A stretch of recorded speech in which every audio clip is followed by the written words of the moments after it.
রব যেটা করার জন্য দরখাস্তের জন্য যে শব্দ আমাকে শিখাইলেন সেই শব্দ দিয়ে রবের কাছে দরখাস্ত করব, আর রব মঞ্জুর করবেন না তা হতেই পারে না। মুসলমান ভাইরা আমার কথা ভালো করে বুঝবেন।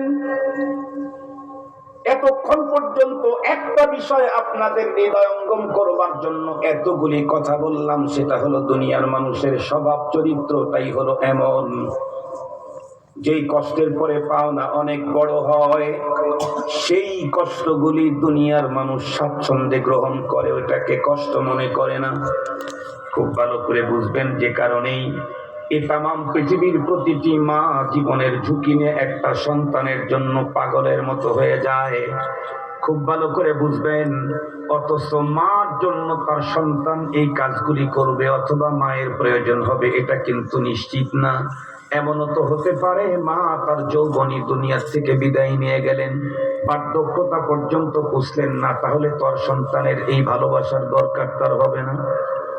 অথবা মা দীর্ঘদিন পর্যন্তই বেঁচে ছিলেন, কিন্তু রব্বে কারীম তাকে এমনটাই সুস্থতা দান করেছেন, একদিনও জমিনের ভিতরে পড়ে থাকতে হয় নাই, সন্তানের এই খেদমত প্রয়োজনই হয় নাই।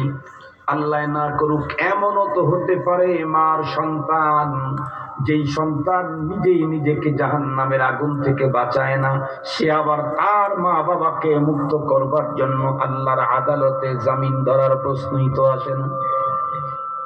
এরপরেও শুধু সম্ভাবনার কারণে পৃথিবীর প্রতিটি নারী যদি জীবনের ঝুঁকি নিয়ে বাচ্চা গ্রহণ করার জন্য যদি বন্ধুরা আমার এত বড় পাগল হতে পারে, আল্লাহ পাক রব্বুল আলামিন কোরআনে হাকিমে জানা দিলেন, বান্দা তোমাদের প্রতি সিয়াম সাধনাকে ফরজ করলাম, কষ্টসাধ্য বটে, তবে এই সিয়ামের কারণে নিশ্চিত তোমার জন্য যেই পাওনা রয়েছে সেই পাওনাটা তোমার কষ্টের তুলনায় কোটি গুণে অনেক বড়।